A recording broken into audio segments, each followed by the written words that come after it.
In the programme this time, some furtive filth fighters lie in wait for their feathered foe. A novice boat owner learns an expensive lesson. And he said to me, "You mean the one that sunk?" And I was like, "Ah, ha, ha, ha." And in a football stadium, it's foul play with a super sub. We'll have a walk round and he'll just follow me like a little dog, hopefully. But first, a house in Hampshire has been left in a mess, and 5 ladies have come to sort it out. Peekaboo! Mandy, Jan, Leslie, Deanna and Katie have been warned. Well, apparently it's slimy, loads of rubbish. Gentleman's had a stroke and he's been in hospital for 3 months and he's hoping to come home next week, so we're coming in to clean so he can come home. Let the look around begin. Ooh! Certainly tidy up in here. He's got lots of tools and bits of engines everywhere. Filth Fighter-in-Chief Mandy assesses the terrain before deploying her Amazons. Katie's job. They may have a sense of humour, but ex-nurses Jan and Deanna can't help but be moved by the scene. We'll go in here then. This is his bedroom. It looks as though it's a bit neglected. He obviously lives on his own. And I don't know how long he was here before he was found. I believe that neighbours heard him crying, calling out, and found him in this state. So I don't know whether he's got a family or anything, but he seems to be sort of pretty lonely. Well, this is his lounge, where he obviously sits and watches the television. And obviously he keeps himself quite busy because he does a lot of engines and looks like he's building a plane. He has got one here. So obviously that was his hobby. He's obviously a dangerous smoker as well, by the looks of it. Yeah. So we've just got to pick up all the rubbish, really, and all the cigarette ends, just to make it clean and tidy for him to be able to come home. This is the kitchen. He's got all his motorbike bits and his tools in here. He's got lots of empty bottles of whiskey. There's no food here. So I don't know if he cooks very much for himself or whether he has Meals on Wheels or anything, but there's certainly no food about, is there? We got all our orders from Mandy. She's told us what's got to be done and what's going to be thrown away and kept. Like these rugs in here is a total health and safety disaster because he had to trip on those with his Zimmer. So he's just going to make sure that everything is safe for him. There's a job to be done here to get this place shipshape for the owner's return. Come on then, girls, let's make a start. All right, we all know what we've got to do. Yeah. Let's get on with it. In a Gloucester field, pest controller Andrew Beddoes and friends are tooling up at the farmer's invitation. We've got some wood pigeons that are attacking a field of rape, but the pigeons are knocking it back so bad that something needs to be done about it. So what's the strategy? We're basically looking for an area where you've got a bit of a flight line, and that's where the pigeons will fly over. They'll follow a certain route. And then we'll split up into 3 places and get some hides set up. See what we can shoot. But what have the pigeons done to deserve this sort of treatment? Well, you can see as far as the eye goes, it's been hit by pigeon. There should be leaves. There should be leaves on, and you can see it's been pecked at and eaten. The pigeons won't come if they can see humans, but they might if they spot some friends. Pigeons will fly over, see the decoys, which they think are other pigeons, and basically join the flock to eat. Because obviously, if there's pigeons here, the other pigeons that are flying over think, oh, it's safe and it's good feeding. Decoys in place. It's time to get lost. What Steve's doing now is creating a hide that we can stand behind, because even the flash of our face, the flash of our hands, it will put the pigeons off. It looks like the lads are preparing for an invasion. If the pigeons do come, they'll be flying high and fast. OK. All they've got to do now is shoot straight, which is easier said than done. So pigeons are quite safe today. But it's not long before the decoys do the trick and lure the birds within range. Yep, that's one down. There's one coming round to your decoys, round from on your right.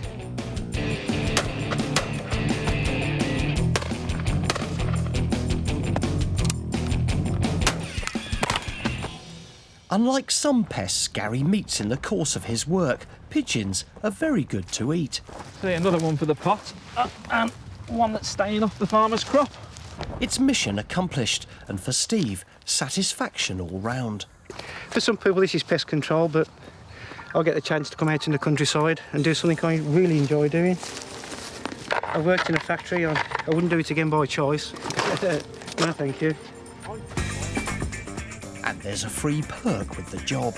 Best thing to do with pigeon breast if you're cooking it, if you slice it about the thickness of a potato crisp, fry it in hazelnut oil just till it's nice and brown, and then put it on a bed of spinach, and then just drizzle some cream over the top of it that's got just a hint of garlic. Absolutely beautiful. One of the finest meats you'll ever taste. All in all then, not a bad day's work. On, or rather in, the River Thames at Egham, a 12-foot river cruiser is a sorry and rather sunken sight. A team from the Environment Agency is on hand to conduct a tricky rescue operation. Peter Cobb is in charge. We'll be using the salvage barge, so there's going to be a 4-man crew, and we've got the divers to deploy the strops under the boat so they're in the right place for lifting. The owner only moored up last night, little knowing his boat had sprung a leak. As it turned out, the Environment Agency chap was here, and I thought I was going to get told off for parking it in the wrong place. And asked where the boat was, thinking he had towed it off somewhere. And he said to me, "You mean the one that sunk?" And I was like, "Ah ha ha ha." And he's like, "No, really, the one that has sunk." And there it was, under the water, my boat. It's always a shame when something goes down, but basically without realising why. So hopefully we'll see what's happened and he can put it right, and then happy sailing again. Only the mooring ropes are preventing this prized possession from sinking to the bottom. When the crane's in position, we're going to raise it up out of the water, pump it out, and then ascertain as to why it sank. And who picks up the bill for that? Not us. It'll get a lot more expensive if they don't act fast. Morning, gents. How's everything? That's the risk management stuff for the job. Peter briefs the team. On my arm, John. A salvage barge is carefully manoeuvred into position. This takes 10 tonne on the legs, but it'll actually lift 30 tonne on the cathead. But the water levels are high, which could make things dangerous for the dive team. Well, if you can see the weir at the moment, there's a huge amount of water coming across, and we've got to close that off, shut it in, and then we'll allow the divers to actually get in the water, and it's a safe environment then for them. Visibility will be poor today because of the high flow. I mean, Neil's diving, Neil will be at lucky, possibly less than a foot of fizz. But the lock keeper is away, and precious minutes are ticking by. It's a bit urgent to get it out because only the mooring ropes at the moment is holding it from sinking right to the bottom. Hi, Dave. At last, the lock keeper arrives. This is Dave Andrews, the resident lock keeper. But Dave won't be rushed and prepares himself properly for the task in hand. Only just got here. Luckily, it's not a complex job. It's just a set of buttons, up, down and stop. So we just go and push the down button. Ready for action, Dave sets off to push the down button. And in no time at all, the water level goes down. It's safer now for the divers to go in, and with the mooring ropes taking the strain, there's not a minute to waste. Back in Hampshire, the all-female clean team swing into action. I always get the good jobs. Nobody else will do. There's only one way to deal with the nasty stuff. Katie, Mandy, would you like a sandwich? These ladies laugh in the face of filth. What do you want in it? Ham or cheese? And this is Katie's first one. Don't put her off. Nobody wants a sandwich today, so I think we'll throw it. I wouldn't have any of the staff do what I don't do. Well, no, actually rephrase that. I would have to do some of the stuff because the staff wouldn't do it. Especially Katie, not into blood and vomit. Yet. No, thank you. Thankfully, no blood or vomit today, but you never know what might turn up. I have never said no to any job. I have gone to a couple of jobs and have walked out, Well, that was a place in Christchurch, and somebody went into the kitchen and came back out and said that there was a bucket full of urine and a floaty. But there's no escaping from today's filthy offerings. There's a bag full of dog ends. Look at that. Lovely aroma. Yeah, but perhaps he's saving them and then he's going to make a whole bag out of them. Oh, yeah, look, do you want some more? Isn't it lovely? There's another bag, look. Now Deanna finds some unsavoury leftovers. What do you think they are going, Katie? Do you think that's some of the good stuff? Yeah, tasty. Tasty? Lovely. Coming up, the rescue operation enters the critical phase. Proceed with caution, Neil. Please don't go under the boat. The ladies show their caring side. You know, is anybody going to come and see him, make sure he's OK? And some football-mad pigeons meet their match. Go, look. Back in Egham, the rescue team is ready to raise the stricken river cruiser. But first, a diver must position the lifting gear underneath the vessel. The strops should go under the boat with little resistance. There's good clearance under the boat. We'll see. The diver is underwater, but still in radio contact with Barry. OK, can you proceed to the bow with the end of the strop in your hand and then surface on the bow? What's that, making my way down? He's heading to the bow, slack to diver. Clear communication is vital for the diver's safety. Proceed with caution, Neil. Please don't go under the boat. Yeah, what's that? I'm staying outside the boat. What we don't want is the diver going underneath the boat in any way, shape or form in case the ropes break. So we just want to keep him safe and do it in the easiest possible way. He's coming up on the bow with a rope. Communicating with each other like this is how we get the jobs done properly, see? The diver has secured the strops in place. Now the team can attach them to the crane. Up easy on diver, Mark. We'll get him out. But before the lifting can start, they've got to clear the diver. All yours. Lifting begins. Take him down a bit. But things do not go quite as planned. The problem we've got at the moment is the strops. We've got to get them, try and get them more central because they're binding. That's better. Yes. The strops are not central, and the boat could slide back into the water. The team press on with caution. They pull it up just far enough to pump out the water. It weighs so much with the water in there, we'll do damage otherwise. As the pump sucks out the water from inside the boat, the lads can slowly raise it clear of the surface. It might not be the prettiest of lifts, but she's up. It's now possible to identify the source of the leak. All we can see at the moment is by mooring with the stern end into the water, which is the back part of the boat, water pressure was hitting a weak part of the unit and it's pressurising water into the boat. The very expensive lesson is about to be learned. Always make sure you moor up with your head up into the stream. You can actually see what happens when you don't actually do it right. You can salvage the boat, but it's going to have to be ripped out, stripped off, engines redone. So on the whole, yeah, it is a very costly sort of learning curve. We've turned the boat round. We are securing it up as it should be moored up. We've established there's no more leaks. I just wish the boat well now. Back at the Hampshire house, Deanna's tackling a mountain of paperwork. I'm just sorting out the rubbish in the post. Have to keep all his personal letters, which Mandy will take to the hospital for him to sort out. There's a lot of rubbish here. I mean, a lot of it is junk mail, which people don't want. But it still keeps coming through the door. It's a matter of filtering the wanted from the unwanted. I'm keeping all his motorbike magazines because he's obviously got an interest in that, so but the Echoes and that I wouldn't think he'd need kept, so. As the clearing continues, a sad history unfolds. He obviously liked his whiskey. He was a drinker, I think, yeah. Bless him. It may be a filthy scene, but there's a human story here. If it had gone on much longer, it could have been an awful lot worse, so it's really sort of in the early stages of being cluttered, so. Now you're going to clean this. OK. On earth you're going to clean this, I'm sure.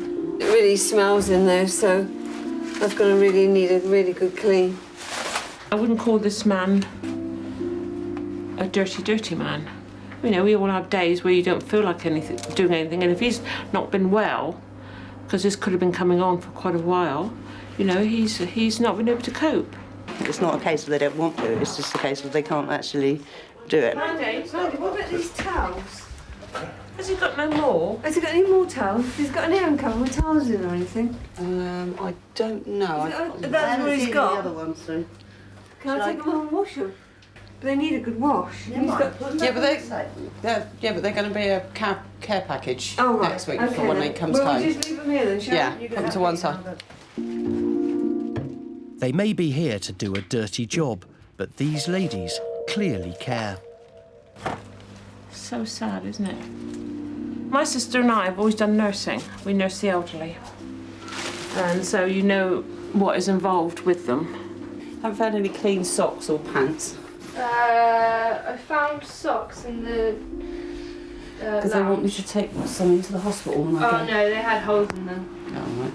There would have been no So you can come home. You know, the neighbour said, oh, I haven't had time to go to see him.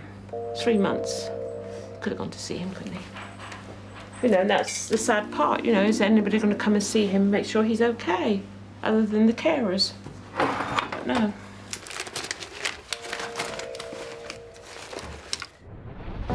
In Milton Keynes, the smart new MK Dons football stadium is fast becoming filthy, thanks to some pesky pigeons. Pest controller Scott Adam assesses the size of the problem. This is where the majority of the mess ends up. You know, there's general spots of mess everywhere. It does get very slippery on here when it's wet as well. Nobody can afford to be slipping over and breaking legs and ankles just because there's a few pigeons.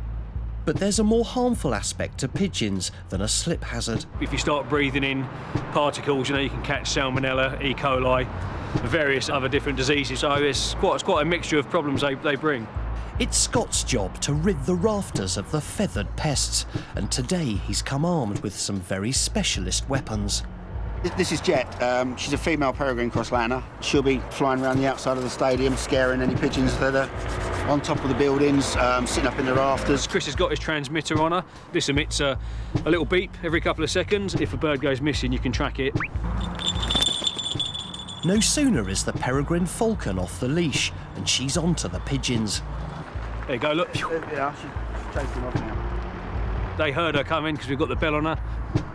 I thought better of staying where they were, really. But where has she got to now? Hey, come on! The chances are she'll be sitting on the roof around the corner, but just to give us an indication of maybe where she is, hopefully this should work. No, it's all the steel work around here. It bounces the signal off everything. It could be she's slightly wary of the microphone. Obviously, anything being up in the air, to them it could be seen as a bit of game. You know, is it alive? Is it a threat? But Jet feels peckish, and she soon touches down. She'll get a tidbit for that. Come on, good girl. Sit down. There's a different approach to the pests inside the ground. The pigeons get a double whammy, if you like. You know, they get the outside threat from the falcons, and then the close-up inside threat from the hawks. We'll have a walk round, and he'll just follow me like a little dog, hopefully. Because they like to sit up high, they're just ideal to fly around in the rafters, and of course they get closer to the pigeons than the falcons do. He is having an effect, as you can see. You know, the pigeons they know he's here. The numbers have come down, the mess is significantly less. Obviously, the falcons and the birds are doing their jobs, and all the staff at the MK Dons are happy. The hawk soon sees off the foolish few inside the stadium, and it's job done. For Scott, these birds of prey may be the tools of his trade, but to him, they're much more than that. They spend 24 hours a day with you, pretty much. They've all got characters. You do sort of grow to love them, really. They do become part of the family.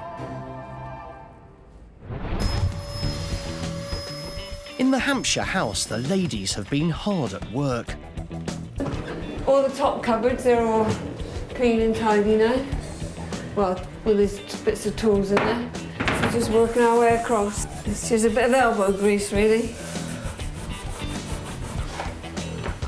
The tenant is in for a very pleasant surprise. So that's about it in this room, isn't it, Katie? Yeah. We're getting there. It's not too bad. Could be time for a well-earned break. Or perhaps a tango. Do you want to dance? No, there's no music. Tea and biscuits it is. Right, you lot. Tea? That mine? An army marches on its stomach, and after all this filth fighting, the ladies are running on empty. Well, since we've been working since 5 o'clock this morning, I've got a little bit peckish, yes.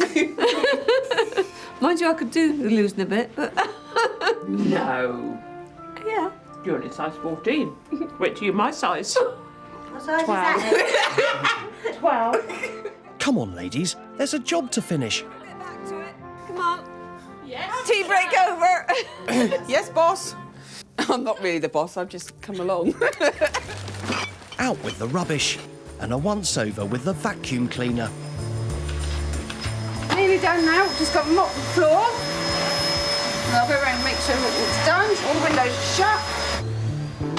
They may never meet the tenant, but that doesn't stop the ladies taking pride in their work. Bathroom's done.